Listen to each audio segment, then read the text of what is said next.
ಆತ drug peddler, ಸಾಲ್ದು ಅಂತ rowdy sheeter ಬೇರೆ. ಮಾಡಬಾರ್ದು ಮಾಡಿದ್ರೆ ಆಗಬಾರ್ದು ಆಗುತ್ತೆ ಅಂತಾರಲ್ಲ, ಹಾಗೆ ಈ ರೌಡಿ ಶೀಟರ್ಗೂ ಕೂಡ ಈಗ ಆಗಬಾರ್ದೇ ಆಗಿದೆ. ಯಾರಾತ, ಆತನಿಗೆ ಆಗಿರೋದಾದ್ರೂ ಏನು, ಬನ್ನಿ ನೋಡ್ಕೊಂಡು ಬರೋಣ. ಡ್ರಗ್ ಪೆಡ್ಲರ್ ಬಂಧಿಸಲು ಹೋದ ವೇಳೆ ದಾಳಿ, ತಲವಾರ್ನಿಂದ ಪೊಲೀಸರ ಮೇಲೆ ಡ್ರಗ್ ಪೆಡ್ಲರ್ ಹಲ್ಲೆ, ಆರೋಪಿ ಕಾಲಿಗೆ ಗುಂಡು, ಡ್ರಗ್ ಪೆಡ್ಲರ್ ಅರೆಸ್ಟ್. ಹೀಗೆ ಪೊಲೀಸರ ಗುಂಡಿನ ದಾಳಿಗೊಳಗಾಗಿ ಆಸ್ಪತ್ರೆಯಲ್ಲಿ ಚಿಕಿತ್ಸೆ ಪಡಿತಾ ಇರುವ ಡ್ರಗ್ ಪೆಡ್ಲರ್. ಗುಂಡಿನ ದಾಳಿ ನಡೆದ ಜಾಗದಲ್ಲಿ ಪೊಲೀಸ್ ಹಿರಿಯ ಅಧಿಕಾರಿಗಳ ಪರಿಶೀಲನೆ, ಸ್ಥಳದಲ್ಲಿ ಜಮಾಯಿಸಿರುವ ನೂರಾರು ಜನ.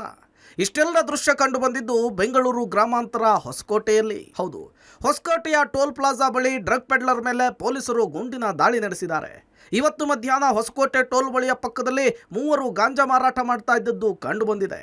ಅಲ್ಲಿಗೆ ಇನ್ಸ್ಪೆಕ್ಟರ್ ಅಶೋಕ್ ನೇತೃತ್ವದ ತಂಡ ಎಂಟ್ರಿ ಕೊಡ್ತಿದ್ದಂತೆ ಡಿಯೋ ಬೈಕ್ನಲ್ಲಿ ಬಂದಿದ್ದ ಡ್ರಗ್ ಪೆಡ್ಲರ್ ಸೈಯದ್ ಸುಹೇಲ್ ಡ್ರ್ಯಾಗರ್ ಹಿಡಿದು ಪೊಲೀಸರ ಮೇಲೆಯೇ ಹಲ್ಲೆ ಮಾಡಲಿಕ್ಕೆ ಯತ್ನಿಸಿದ್ದಾನೆ. ಈ ವೇಳೆ ಆತ್ಮರಕ್ಷಣೆಗಾಗಿ ಹೊಸಕೋಟೆ ಇನ್ಸ್ಪೆಕ್ಟರ್ ಅಶೋಕ್ ಆರೋಪಿಯ ಕಾಲಿಗೆ ಗುಂಡು ಹಾರಿಸಿದ್ದಾರೆ. ಅವ್ರನ್ನ ಮಾತಾಡೋಕ್ಕೆ ಹೋದ ತಕ್ಷಣ ಅವನು ತನ್ನ ಶರ್ಟಿಂದ ಒಂದು ದೊಡ್ಡ ಡ್ರ್ಯಾಗರ್ ತರ್ತಾನೆ. ಆಮೇಲೆ ಅವ್ರು ಐಡೆಂಟಿಫೈ ಮಾಡ್ತಾರೆ. ಅವನ ಹೆಸರು ಜಾದು ಅಲಿಯಾಸ್ ಸೈಯದ್ ಸುಹೇಲ್ ಅಂತೇಳಿ. ಹಿಡ್ಕೊಳ್ಳೋಕೆ ಹೋದಾಗ ಅವನು ಇವ್ರ ಮೇಲೆ, ಪೊಲೀಸರ ಮೇಲೆ, ನಮ್ಮ ಒಬ್ಬರ ಮೇಲೆ ಅಸಾಲ್ಟ್ ಮಾಡಿದ್ದಾರೆ ಮುಟ್ಟಿ ಅಂತ. ನಂತರ ಅವನು ಹಿಡಿಯೋಕ್ಕಾಗಿಲ್ಲ, ಅವನು ಎದುರಿಸಿ ಅವನಿಗೆ ಹೊಡ್ಕೊಳ್ಳೋದು, ಪೊಲೀಸರು ಹೊಡ್ಕೊಳ್ಳೋದು ಮಾಡ್ತಾನೆ.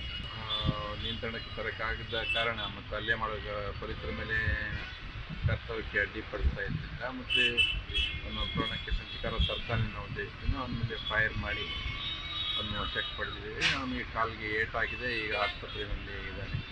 ಗುಂಡೇಟು ತಿಂದ ಆರೋಪಿ ಸೈಯದ್ ಸುಹೇಲ್ನನ್ನ ವಶಕ್ಕೆ ಪಡೆದು ಎಂವಿಜೆ ಆಸ್ಪತ್ರೆಗೆ ಚಿಕಿತ್ಸೆ ಕೊಡಿಸಲಾಗ್ತಾ ಇದೆ. ಆರೋಪಿ ಈ ಹಿಂದೆ ಯಲಹಂಕ ಪೊಲೀಸರ ಮೇಲೂ ಕೂಡ ಹಲ್ಲೆ ನಡೆಸಿ ಎಸ್ಕೇಪ್ ಆಗಿದ್ದ. ಜೊತೆಗೆ ಪೊಲೀಸರು ಬಂಧಿಸಲು ಹೋದಂತಹ ಸಂದರ್ಭದಲ್ಲಿ ಹಲ್ಲೆ ನಡೆಸುವಂತಹ ಚಾಳಿಯನ್ನ ಇಟ್ಕೊಂಡಿದ್ದ. ಇವತ್ತು ಕೂಡ ಅದೇ ಚಾಳಿಯನ್ನ ಮುಂದುವರಿಸಿದ್ದ. ಈ ವೇಳೆ ಫೈರಿಂಗ್ ಮಾಡಿ ವಶಕ್ಕೆ ಪಡೆದುಕೊಳ್ಳಲಾಗಿದೆ.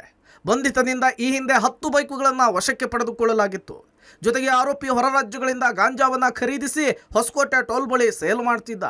ಈ ಹಿನ್ನೆಲೆಯಲ್ಲಿ ಸೈಯದ್ ವಿರುದ್ಧ ಹೊಸಕೋಟೆ ಠಾಣೆಯಲ್ಲಿ ರೌಡಿ ಶೀಟರ್ ಓಪನ್ ಮಾಡಲಾಗಿದೆ. ಜಾದು ಅಲಿಯಾಸ್ ಸುಹೇಲ್ ಏನಿದ್ದಾನೆ ಅಂದರೆ ಈಗಾಗಲೇ ಇದೇ ಥರ ಪ್ರಕರಣ ಯಲಹಂಕ ನ್ಯೂಟ್ರಲ್ ಪೊಲೀಸ್ ಸ್ಟೇಷನ್ ಆಗಿತ್ತು. ಅದನ್ನು ಪೊಲೀಸರ ಮೇಲೆ ಅಟ್ಯಾಕ್ ಮಾಡಿ ತಪ್ಪಿಸ್ಕೊಂಡಿರ್ತಾನೆ. ಮತ್ತು ಅದನ್ನು ಒಟ್ಟಿನಲ್ಲಿ ಈ ಪ್ರಕರಣದ ಸಂಬಂಧ ಹೊಸಕೋಟೆ ಪೊಲೀಸ್ ಠಾಣೆಯಲ್ಲಿ ಕೇಸ್ ದಾಖಲಿಸಲಾಗಿದೆ. ಪ್ರಮುಖ ಡ್ರಗ್ ಪೆಡ್ಲರ್ ಹಿಡಿಯುವ ವೇಳೆ ಇನ್ನಿಬ್ಬರು ಆರೋಪಿಗಳು ಎಸ್ಕೇಪ್ ಆಗಿದ್ದು, ಇಬ್ಬರಿಗಾಗಿ ಶೋಧ ಕಾರ್ಯ ಮುಂದುವರಿಸಲಾಗಿದೆ. ಅಂಬರೀಶ್ ಮಂಜು, ಪಬ್ಲಿಕ್ ಟಿವಿ, ಆನೇಕಲ್.